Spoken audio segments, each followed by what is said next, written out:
Stranded. The thing about the sea is that it's a fine mistress until she decides you're not her favorite anymore. And when she's through with you, she'll chew you up and spit you out onto some godforsaken rock, or worse, leave you to the tender mercies of the deep. I've always known this, but like any good fisherman, I courted her anyway. My name? Well, it's woven into this old fishing vessel. Its letters peeling and fading on the stern. Ames Adventure. Jeff Ames, at your disservice, stranded in a tale of woe and brine. Today, I'd set my sights on a speck of an island, a place so insignificant that the world had shrugged it off its maps. The Isle of Dagon, they called it, a myth wrapped in fog and lost dreams. I wasn't out to find any lost treasure, though, just the kind that had fins and gills. And for a while, beneath the indifferent gaze of a sky too blue to be trusted, I found peace in the monotony of the waves and the gentle tug of my fishing line. It was one of those days that felt like the edge of the world was just a little bit farther than usual, the horizon a line you could almost believe you'd never reach. The island, a craggy slash against the sky, was my companion. And it whispered stories of solitude and secrets. I'd caught a fair share of cod and was contemplating the universe's quietude when the first gust of wind slapped against my face like a cold, wet hand. The sea changed her mood faster than a heartbroken lover, and the sky quickly followed suit, donning a cloak of oppressive gray. I reeled in my line, my catch forgotten, as the first rumble of thunder rolled across the ocean, like the grumbling of a waking giant. The island, once a distant but benign presence, now seemed to loom closer, a silent spectator to my plight. I should have known better. I should have seen the signs. But the sea, she's a sly one. I packed up my gear, the heaviness in the air now tangible, a pressure that seemed to push me down into my seat. I gunned the engine of Ames Adventure, and she coughed to life. A loyal beast until the end, I hoped. The wind was a living thing, a banshee that wailed and clawed at my vessel as I made my futile attempt to escape the storm's clutches. The waves, which had been in a rhythmic waltz since daybreak, transformed into towering walls of water. Indifferent to my panic, I wrestled with the wheel, my knuckles white, my heart pounding a rapid tattoo in my chest. Salt sprayed, and rain pelted me, 1,000 icy needles that drove through my oilskins as if they were paper. The storm was upon me with the suddenness of a nightmare, and it was all I could do to keep from being tossed about like a rag doll. The rain came down in sheets, so dense I might as well have been underwater. I squinted through the deluge, trying to keep a sense of direction, but the island had disappeared, shrouded by the storm's fury. The sea and sky melded into one unending, churning void. The compass spun wildly, as if possessed, and I knew then that I was at the mercy of the tempest's whims. The sea roared, a cacophony that drowned out all thought. I could barely hear the creak and groan of Ames Adventure as she was tossed on the waves, a toy in the bath of some capricious god. Lightning tore the sky apart, brilliant and blinding, and the thunder that followed shook the very bones of the world. I fought with every ounce of my being, every muscle screaming in protest as I tried to steer a course that would spare me from being dashed against the rocks. The wheel was a living thing under my hands, bucking like some wild stallion that had never known the bit. And then the sea, in her infinite treachery, threw a wave at me that was like the side of a building, a wall of water that hit with the force of an explosion. I saw it coming, a towering behemoth, and I knew there was no outrunning it. I braced myself, a silent prayer lost to the wind, and then the world was nothing but water and noise. The boat heeled over, a groan of metal and a shriek of wind that sounded almost human. Water flooded the deck, and I was waist-deep in the icy brine, fighting for a breath that wouldn't come. The boat righted herself, but she was wounded, listing, and I clung to the wheel like it was the last solid thing in the world. My mind raced, thoughts of home, of warm beds and laughter, All the things that men think of when faced with their own insignificance against the might of the sea. And then, as if she hadn't made her point abundantly clear, the ocean delivered one final crushing blow. The boat lurched, a rogue wave catching her unawares, and I was thrown forward. My head connected with the steel wheel, a sharp, searing pain, and then a bloom of red that obscured my vision. I was dimly aware of the storm's laughter, a mocking cacophony that seemed to say, "Jeff Ames, you dared, and now you'll pay." My grip on consciousness was as tenuous as my grip on the wheel had been. I felt the warm trickle of blood, the chill of the rain, and the relentless rocking of the boat as she was thrown about like a child's bauble.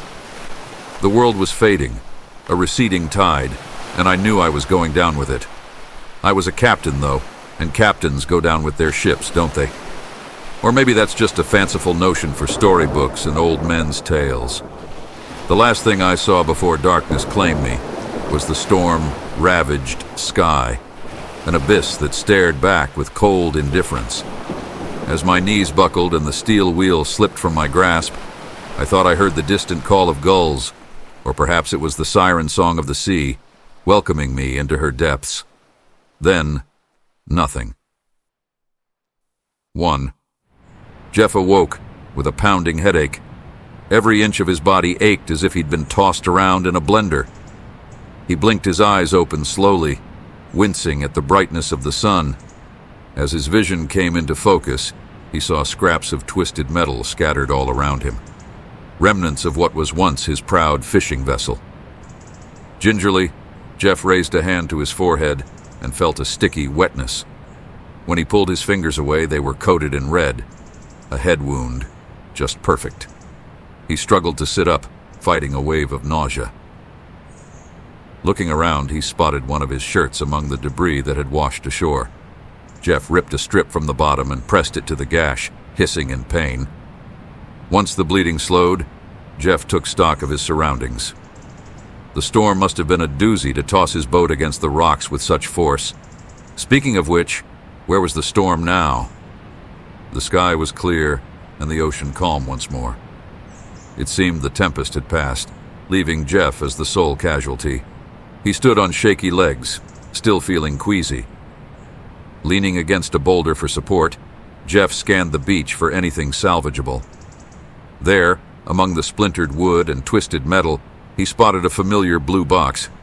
His first aid kit, thank God. He hobbled over and retrieved it, quickly checking the contents. Bandages, antiseptic, painkillers. It all seemed to be there. Jeff dry swallowed 2 pills, hoping they'd take the edge off his aches and that nasty headache. As Jeff continued his search, his boots crunched on shards of broken glass. He knelt down and began sifting through the debris. After a minute, his fingers closed around a familiar cylindrical shape, a half-empty bottle of whiskey. A grateful chuckle escaped his lips. At least the storm left him with something to take his mind off this hellish situation. Jeff cracked open the bottle and took a long swig, relishing the fiery liquid as it burned its way down his throat. The alcohol gave him a welcome rush of warmth and calm. With renewed strength and clarity, he resumed exploring the shoreline wreckage. Under a snapped mast, Jeff spotted a soggy duffel bag. Inside, miraculously intact, were a change of clothes, some canned food, and a tattered paperback novel. Small mercies. At least he wouldn't starve or freeze in his skivvies. As the afternoon sun climbed higher, Jeff began to feel somewhat human again. The painkillers and whiskey were taking effect, dulling his aches and clearing the fog from his mind. He sat on a sun-warmed boulder, nursing the bottle as he considered his predicament. The boat was totaled, that much was obvious. Even if he could salvage enough pieces to build a raft, he had no oars or sail to guide it. Jeff was stranded on this rocky spit of land, miles from the nearest town, if his mental map was accurate. His only companions were the gulls crying overhead and the waves lapping at the shore. Panic rose in his chest like bile. Jeff took another long pull from the whiskey, letting the alcohol smother his fear and anxiety. He couldn't lose his shit. Not now. He needed to keep a level head if he wanted to survive until help arrived. But would help come at all? How long would it be before anyone noticed he was missing and came searching? Days? Weeks? Jeff tried not to imagine wasting away on this desolate beach, slowly going mad from solitude. No, he had to take action. Jeff finished off the bottle with a final gulp, relishing the burn as fiery courage flowed through his veins. Come morning, he would begin reconstructing what he could of the boat.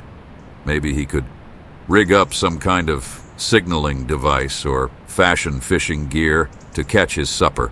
One way or another, he was getting off this godforsaken spit of sand and back to civilization, even if he had to swim the whole way. For now, night was falling. Jeff gathered what provisions he could and made camp among the driftwood and debris, using his salvaged coat as a blanket. As darkness closed in, he tried to get comfortable on the rocky ground. Sleep would not come easily, as his mind replayed the horror of the storm and the uncertainty of his fate. But with the alcohol and exhaustion dulling his senses, Jeff finally drifted into a restless slumber under the stars. 2. Jeff awoke to the rising sun warming his face. Though his head still pounded faintly, it was a vast improvement over the skull-splitting agony of yesterday. As he pushed himself up with a groan, Jeff's eyes scanned the shoreline. More debris had washed ashore overnight, and the tide was now low enough to reveal expanses of wet sand stretching towards the sea. Small crabs scuttled between tide pools teeming with fish, oblivious to Jeff's plight. The scene of natural beauty was a stark contrast to the turmoil raging in his mind. Pushing those troubling thoughts aside for now, Jeff decided to explore the extended beach before him. Anything useful among the flotsam and jetsam could mean the difference between surviving or succumbing on this godforsaken spit of land. As Jeff picked his way over sea-smooth stones and splintered wood, a flash of color caught his eye. Kneeling down, he brushed away clinging sand to reveal a sodden paperback novel. A bit waterlogged, but still intact. At least the long days wouldn't be spent in complete isolation. He tucked the find into his bag and continued on. Rounding a jagged outcropping of rock, Jeff froze in place. Etched into the wet sand before him were bizarre indentations the likes of which he'd never seen. Misshapen three-toed footprints, far too large to belong to any creature he knew of. They were deep gouges in the sand, each toe ending in a claw impression, and with little pools of water caught within. Jeff's mind reeled as he tried desperately to make sense of the impossible prints. Eagle talons were the closest match, but no bird grew to such a monstrous size. He crouched low, examining the detail. The claw marks were sharp as blades, yet bore no traces of feathers. A nameless dread took root in his chest. Following the tracks, Jeff saw they led straight from the water's edge towards his camp. His blood ran cold as understanding dawned. Whatever left them had come ashore under cover of darkness, close enough to observe him, sleeping unawares. Panic rose like bile in his throat. Jeff spun around, half expecting to glimpse a hulking shadow emerging from the surf. But the beach remained empty under the watchful gaze of gulls. Taking a steadying breath, he tried to calm his racing mind. Falling to blind panic would do him no good out here. As Jeff regained his wits, a glint between two boulders caught his eye. Heart in his throat, he rushed over and discovered a familiar waterproof case wedged tight. His flare kit, untouched. The impossible tracks and this salvation left at the tide line. It could not be coincidence. Gripping the case like a lifeline, Jeff hurried back to his camp. As he gathered his few possessions with shaking hands, paranoid glances scanned the tree line for any sign of the lurking watcher. Stuffing gear into his bag, Jeff risked one last look at the enigmatic footprints before beating a hasty retreat further up the beach. The soft crunch of pebbles announced his arrival at a secluded cove tucked away from prying eyes. A cluster of wind-sculpted boulders and weathered driftwood provided modest shelter and camouflage from any prowling menace. Only the cry of gulls bearing witness as Jeff settled in for another long night of uncertainty. Darkness fell like a shroud as the mystery tracks haunted his thoughts. Sleep would not come easily on this eerie shore under the glittering veil of stars and moonlight on the rippling sea. Jeff huddled beside his meager fire, keeping a nervous watch for predators, both familiar and unknown, that might emerge from the shadows to claim him as prey. Come morning, would the beach hold any further clues to the riddles posed by those impossible footprints? Or had the night tide erased all traces of the uncanny visitor? Only time would tell if Jeff's salvation also heralded greater dangers. Lurking where land and sea collided on this lonely, mysterious spit of sand, night fell like a shroud over the desolate shore, plunging Jeff's camp into inky darkness. He fed more driftwood to the crackling fire, creating an illusion of safety within the protective ring of light and heat. But behind the dancing flames lurked deeper shadows, concealing any manner of threat, awaiting its chance to strike. Exhaustion tugged at Jeff's consciousness as the hours dragged on, yet sleep remained elusive. Every snap of driftwood or cry of distant seabirds set his nerves on edge. Paranoia took hold that somewhere out there, unseen eyes watched and waited for weakness to claim its due. As midnight came and went, an uneasy sensation stirred Jeff from his fitful dozing. Every survival instinct screamed that he was being observed, prey in the crosshairs of some unseen predator. Fighting rising panic, he peered into the darkness, straining his eyes for any sign of the lurking menace. At first, Jeff saw nothing but the flickering firelight reflecting off undulating waves. Then, in the inky black void where land met sea, two luminous orbs emerged like disembodied moons, yellow and gleaming. They pinned Jeff with their stare, rooting him to the spot in terror. Through the primal haze of fear, rational thought struggled to assert itself. Those were eyes, watching him from the surf's edge.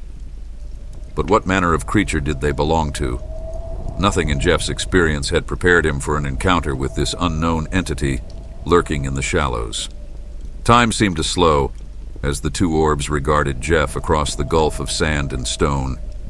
Paralyzed by dread, he stood statue still, hoping invisibility might protect him from those soul-chilling eyes. Minutes dragged by like hours until, with agonizing sluggishness, the orbs sank back below the waterline. As if breaking from a trance, Jeff scrambled back from the shore, heart hammering. Whirling, he grabbed more driftwood and stoked the fire to a raging inferno, filling the night with dancing shadows. Never taking his eyes from the ocean, he replenished the flames. Throughout the lingering dark hours, waiting for any sign the creature might return. Exhaustion finally claimed him as dawn's first light touched the horizon. Jeff collapsed into a fitful doze, still gripping his makeshift spear. When awareness returned, the sun hung high overhead, burning away the last vestiges of night's terrors. Had the whole encounter been a dream, brought on by stress and lack of sleep? Peering down the beach yielded no clues, the tide having erased all evidence of the bizarre tracks. All that remained was Jeff's memory of those glowing eyes regarding him from the surf. A shiver ran down his spine at the thought of what manner of being owned those orbs, and whether it still watched from the protective shroud of deep water.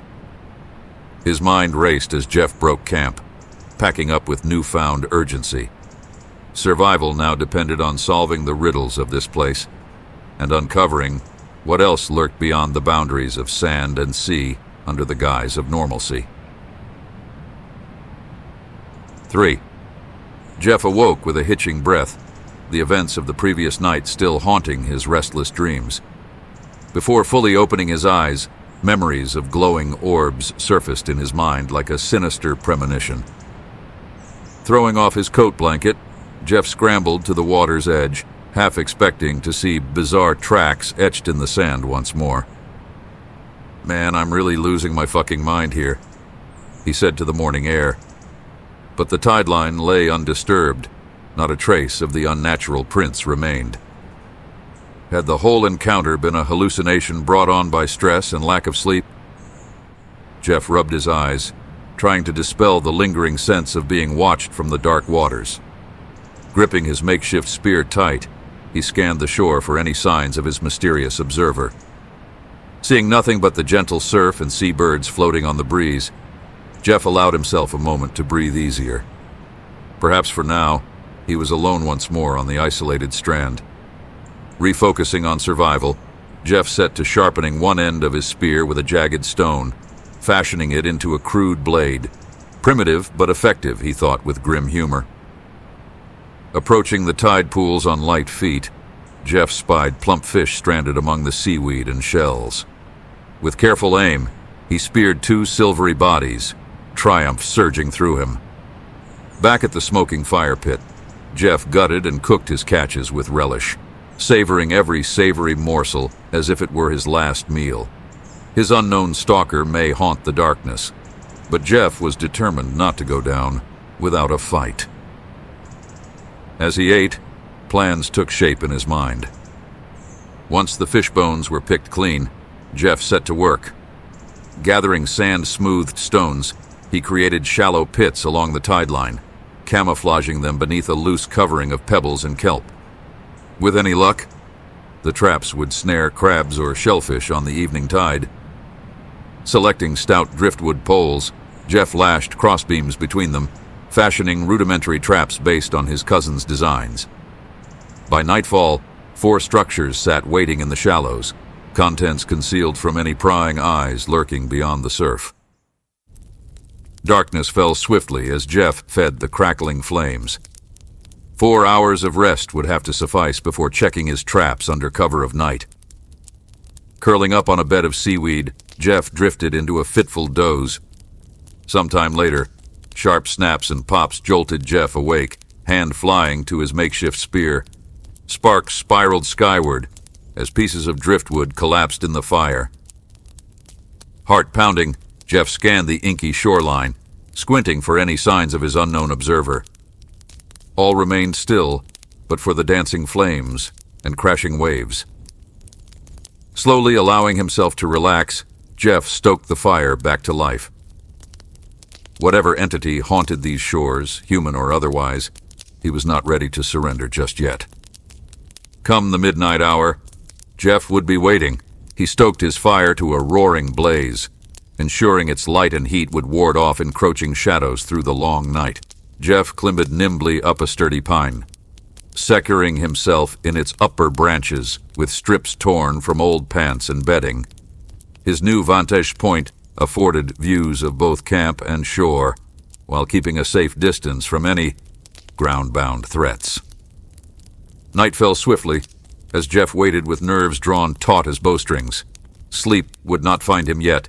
He scanned the inky beach and crashing surf relentlessly, praying for answers or salvation from this lonely vigil. Some 3 hours past midnight, twin golden orbs emerged from the waves. Jeff watched, transfixed, as the creature dragged its bulk onto the strand. By firelight, he took its measure. Gaunt and dripping, it reminded him of the creature from the Black Lagoon, but crueler. A huge fleshy maw was filled with serrated teeth, and beady eyes peered out beneath jutting brows.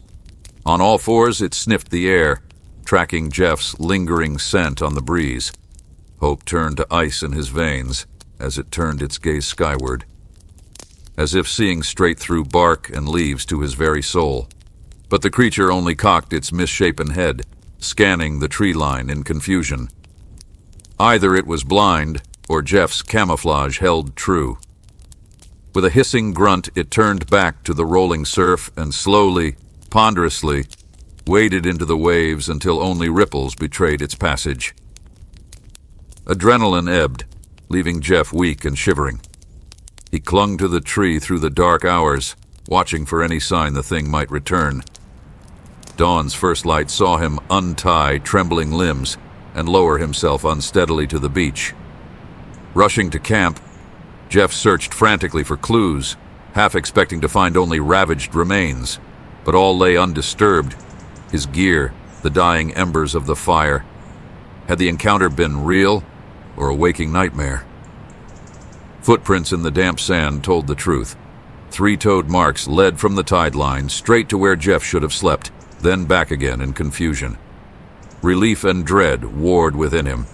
He was not the predator's intended prey. Not yet. But something told Jeff this was only the beginning of a deeper game being played. Two things appeared to be true. Whatever this thing was, seemed only curious about Jeff's presence on the island.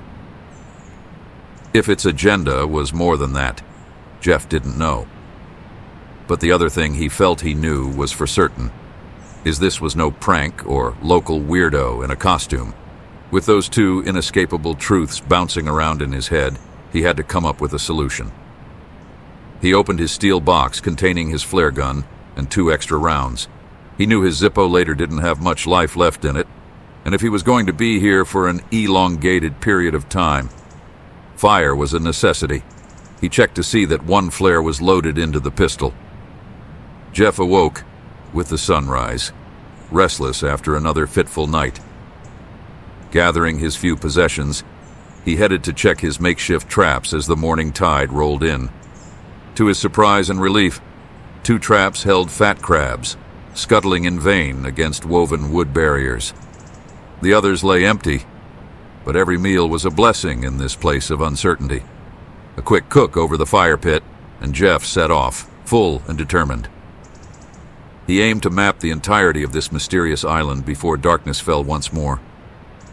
Striking out across windswept dunes and rocky headlands, Jeff walked for hours under the watchful eye of gulls. Miles of deserted shoreline revealed no signs of human habitation, only the call of seabirds breaking the heavy silence. By midday, Jeff had circumnavigated nearly the entire circumference. Only dense woodlands remained unexplored, and the setting sun warned against entering unknown forests alone. Exhausted but satisfied in his solitary survey, Jeff turned towards camp as dusk approached. That's when he spotted the cave, a gaping mouth set within a rocky hillside overlooking the sea. Curiosity overcame caution as Jeff entered, fishing the last functional lighter from his pack. Flame flickered off damp stone walls, illuminating ancient artwork left by hands long turned to dust. Simple renderings first, fishermen hauling in catches of fish, hunters chasing deer and boar, but as Jeff pressed deeper, the drawings grew ominous and unfamiliar. Misshapen figures emerged from the surf. Giving chase, villagers fled in terror from bipedal monsters wading ashore, teeth bared in horrific snarls.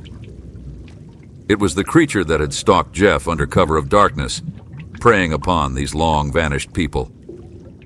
A chill ran down his spine at the realization he was not the first to encounter this uncanny stalker. Fascinated and unsettled in equal measure, Jeff lost all track of time immersed in the shifting artwork. Only when his lighter sputtered, its final spark, did panic set in. Nightfall was fast approaching, and Jeff was lost deep within the winding caverns alone. He broke into a sprint, scrambling over treacherous stones in the pitch-dark tunnel. Miraculously, a faint glow emerged ahead. The cave's second entrance, overlooking a dusky beach beneath swirling stars. Jeff collapsed in relief, only to freeze as a chilling howl echoed across the island. Whatever creature owned that bone-chilling voice, it was on the hunt once more as darkness descended. Jeff's spirit sank with the setting sun. With his campfire extinguished and direction sense scrambled, finding shelter seemed impossible. That's when the cave mouth beckoned once more, promising protection, if not comfort. Working quickly, Jeff arranged loose stones into a makeshift barricade, blocking the narrow passage behind him. With his spear at the ready, he settled in to face the cave entrance, leaning against the cold wall for support. Though exhausted, sleep would not come. Each crash of waves and hoot of owls set Jeff's nerves on edge. As the night deepened, squelching footprints approached through the grass. Heart-pounding, he froze as a massive, misshapen form emerged into the pale moonlight. The creature raised its blunt snout, sampling the air through flaring nostrils. Beady eyes scanned left and right before locking onto Jeff's position, half hidden in shadow. He steadied his spear tip, prepared to drive it home at the first sign of attack. But like before, the creature seemed unable to detect him, even at such close range. With a final inquisitive snort, it lumbered back toward the ocean, leaving Jeff unmolested once more. Was it truly blind, or possessing some other sensory advantage? He had evaded its notice twice now, through stillness and camouflage alone. Answers would have to wait for daylight. For now, survival was all that mattered. The long night dragged on, but no further encounters disturbed Jeff's fitful dozing. Dawn's first light brought renewed energy and clarity of purpose. Breakfast of berries and rainwater recharged his body, if not his spirits. Setting out under a leaden sky, Jeff retraced his steps carefully. After an anxious hour, familiar landmarks emerged through thinning mist. The fire pit, his salvaged possessions, the lonely stretch of beach. Relief washed over him in a dizzying wave. Reflecting on his brushes with death, Jeff puzzled over his uncanny ability to elude detection each time. Jeff hurried to his traps, dread sinking in his gut. But nothing could prepare him for the carnage that came into view. The wooden structures were smashed beyond recognition, strewn in an almost vengeful display. Before he could process the destruction, a sickening wet thud sounded behind him. Jeff spun around to see a sea turtle's severed head lying in the sand, its lifeless eyes bearing a savage message. A surge of adrenaline shot through him as the implications set in. Nightfall would bring the hunter's return, and this time, it was hunting him.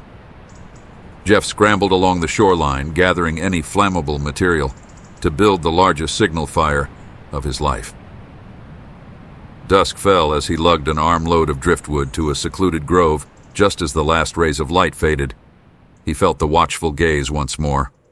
Time slowed to a crawl. Jeff held his breath, praying stillness and the sheltering trees would conceal him from its sight. He waited until he was sure that there was nothing watching. Only then did Jeff release his shuddering breath, knowing this was merely the beginning of a dark night's confrontation with the island's true dominant predator. Survival would demand all his skill, and more. Night fell like a shroud as Jeff finished his elaborate traps under fading light.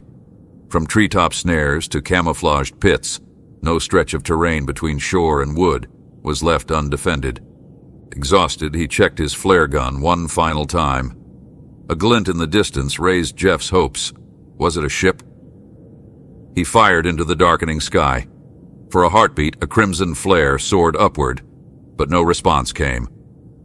Lowering the gun, Jeff's heart sank as a guttural howl split the air.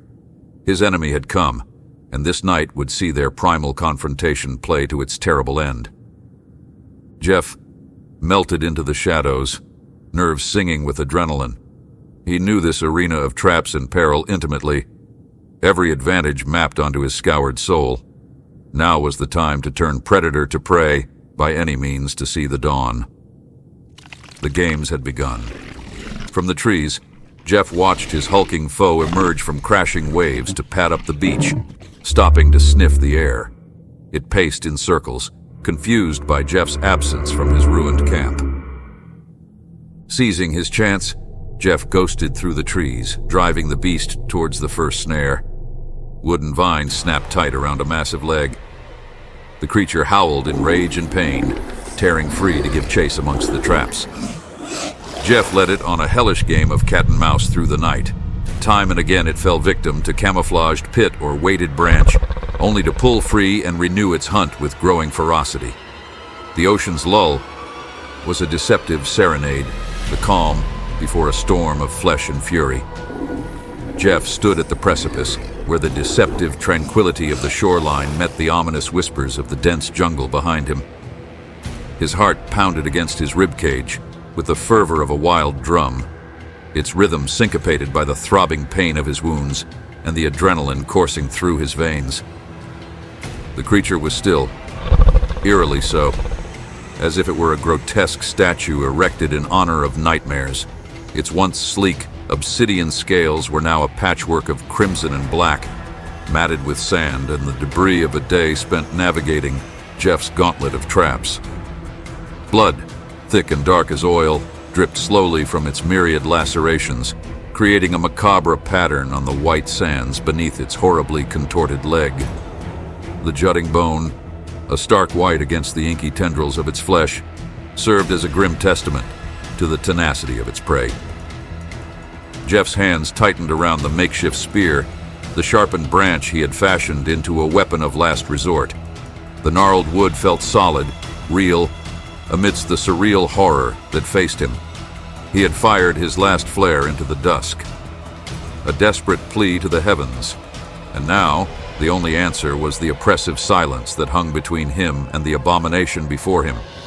The creature's nostrils flared, tasting the air, seeking the scent of fear that surely clung to Jeff like a second skin.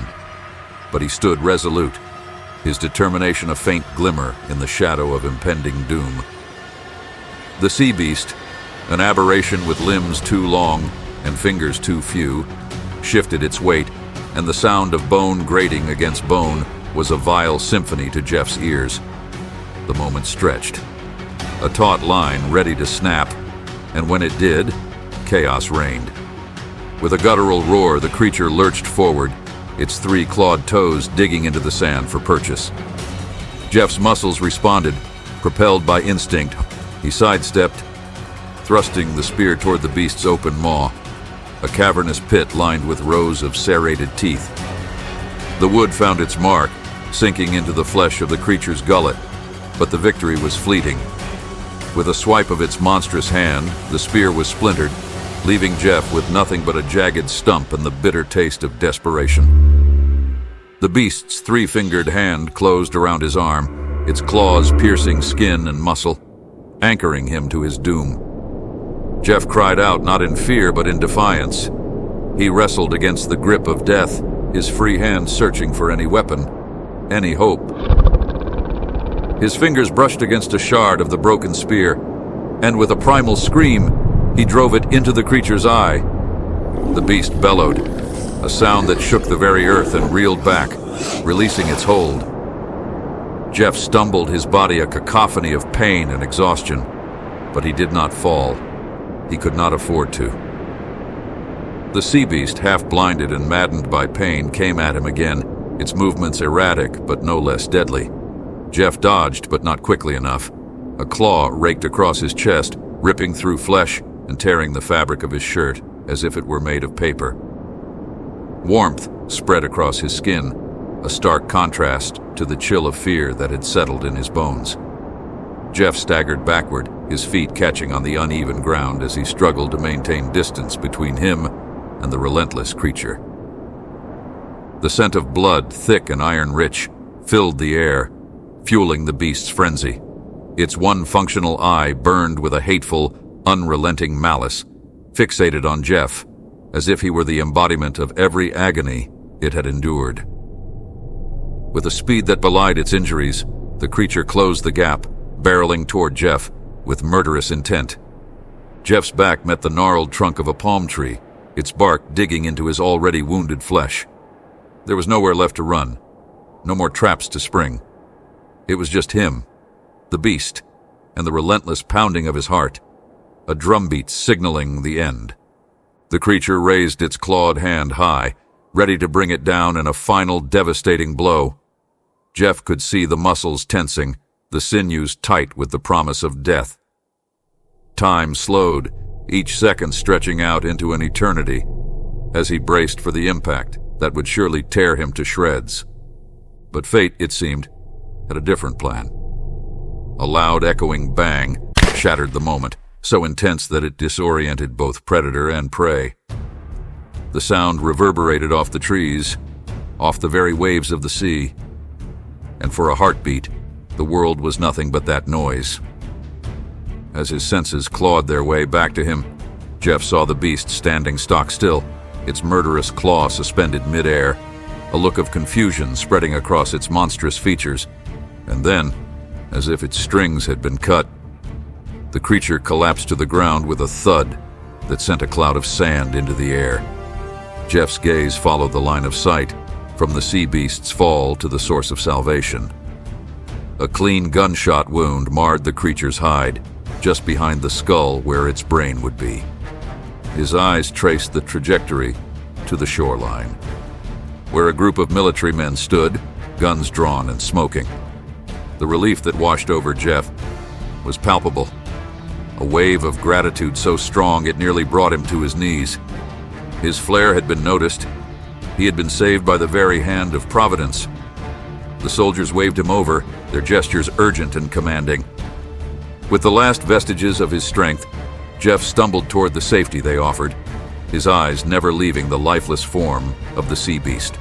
A small boat had been dispatched from the larger vessel anchored offshore, and as it cut through the waves toward him, he felt the gravity of his survival. The soldiers were efficient as they helped Jeff aboard the small craft. Their faces were grim, the lines etched upon their brows, speaking of experiences not so different from his own. Together, they made the short journey back to the vessel, the boat hoisted up and clamped into place with practiced ease. As Jeff's body gave in to the exhaustion and pain, the soldiers guided him to the medical bay. Hands worked diligently to treat his wounds, their touches clinical yet not without compassion. The hum of machinery and the flickering lights overhead were a lullaby, lulling him into a fitful rest. As the military vessel cut through the water, its powerful engines humming in the stillness of the night, Jeff's world narrowed down to the dim confines of the medical bay. The antiseptic smell mingled with the salt air drifting in from the open porthole, a reminder of the vast ocean that cradled their vessel. The sting of disinfectant on his wounds was a small price to pay for the safety he now felt, cocooned in the sterile white sheets of the infirmary's cot. The doctors and medics moved around him, their words a soft murmur barely registering in his weary mind. They spoke of lacerations, blood loss, and shock, but Jeff was far removed from their clinical assessments. His mind, adrift on the tides of exhaustion, could barely hold on to the here and now. He felt like a ghost, a mere spectator to his own recovery. In the hours that followed, the ship's crew worked with quiet efficiency. Orders were given and followed, reports made, and the vessel adjusted its course under the guidance of a moon that hung low and full in the sky, a silent guardian overseeing their nocturnal passage. Jeff's eyes, heavy with the weight of sleep, caught the moon's reflection on the water. It danced, a shimmering path that seemed to lead to the very edge of the world. In that liminal space between consciousness and slumber, Jeff's thoughts drifted to the creature that had nearly ended him, to its single hateful eye and the unfathomable depths from which it had emerged. The ocean is a world unto itself, a realm that defies human understanding with its vastness and mystery. We know more about the distant stars than we do about the deep trenches that scar the Earth's ocean floor. It is a place where light does not reach, where the weight of the water above exerts a pressure so great that life as we know it is twisted into strange and terrifying forms. The sea beast that had hunted Jeff was a testament to that unknown world, a creature shaped by darkness and survival, a living parable about the depths of the ocean and our lack of knowledge of what governs or remains in the depths. It was a reminder that for all our technology and hubris, we are but visitors on this blue planet, strangers to the vast majority of its wonders and horrors. With such thoughts swirling in his mind, sleep crept upon Jeff like the tide. It washed over him, pulling him under into its embrace. For the first time in days, his rest was deep and dreamless, the kind that heals body and soul. The pain receded, the terror faded, and the relentless pounding of his heart slowed to a peaceful, steady rhythm. Unbeknownst to the sailors and soldiers aboard the vessel, as they maintained their vigilant watch and navigated by the stars, a strange phenomenon was unfolding in their wake. 1,000 glowing orbs, like the eyes of the ocean itself, trailed the ship. They bobbed and weaved through the water, a silent procession that matched the vessel's speed and course. These orbs, luminescent and otherworldly, were denizens of the deep, roused by the commotion of the sea beast's demise. The water around the ship became a living canvas, painted with streaks of bioluminescent light that traced the currents and eddies of the sea. The children of the depths now knew the scent of man and the taste of its flesh. The vessel was a doe in a river of lions, pressing on to an horizon none would live to see. The ocean would claim its prize and have its pound of flesh.